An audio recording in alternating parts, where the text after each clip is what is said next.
Pastreets social media manoswera nchiona kuti nyaya dziri kufamba sei. Aiwa ndinaro post randikuda kuti ndikuratidzei. Imi moita zvekuzviverengera nekuti pamwe pachona tikakuverengerai tinopotsa ndeti.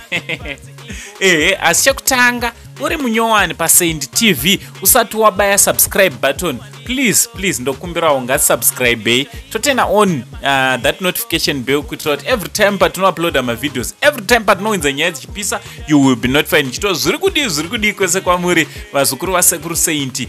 Also inzoeka vazukuru ndokumbira kuti tilike nekushare this video. Ndokumbira kuti video rino ringovawo nevakashare nevakalike vakawanda. Wese ari kutoona usaomere kungobaya kalike handiti. Kubaya like is for free.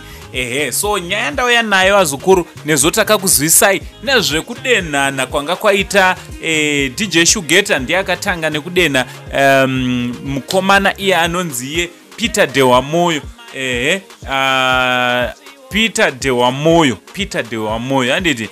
Ndofunga makaiona post rachona, ndo iri post rachona rakakandwa na DJ Shugeta. Peter oba respondawo marespondro akaita. But zviri kuratidza kuti DJ Shugeta anaomira akabazotuka zvakare Peter achisanganisira nemudzimai wake. Chinova chinhu chisina kuita zvakanaka kuna Peter. Nyaya dzacho modziziva dzese handiti tokukandira hachina kumbata zvakanaka. Isu taitofunga kuti maskits kutotamba kwavo. Moiziva kuti macelebrities zvanomboita vanomboudzana kuseri uku, ndofunga munozozvona vatsamwisana chaizvo. Vanenge vakutaura kuti aiwa Pepe wani wakandibhadhara kutoti nditimbopindurana mashoko. But apa it seems kuti DJ Shugeta anga atodenha zvemachokwadi asina waataura naye handiti. So nhasi azopa post yandoda kuratidza yekuapologize inoi handiti.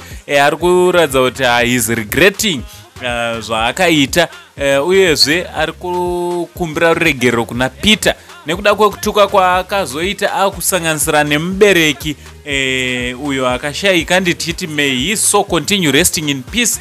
Also nekubata nzira nemudzimai waPeter Dhewa Moyo uyo anonzi Karo anogara kuchando handiti. Ari kuAmerica handiti. So DJ Shugeta ari kukumbira ruregerero. Ameno timi munozvona sei vazukuru nekudenha kwaakaita nekuzokumbira ruregerero kwaaita nezvakaitika pakati zvesai handiti. So ngataura necomment section kuti munopfungei nezvenyaya iyi vazukuru yatiri kufunga kuti yapera. Nhasi tichaona kuti Peter achagamuchira here kukumbira ruregerero uku kana kuti kudini. Ngataura necomment section. Don't forget to like, share nekukomenta. From Uncle Saint, the only Zimbabwean uncle. Aiwa ndini sekuru vacho na watongo ndigamuchira. Tichiti much love.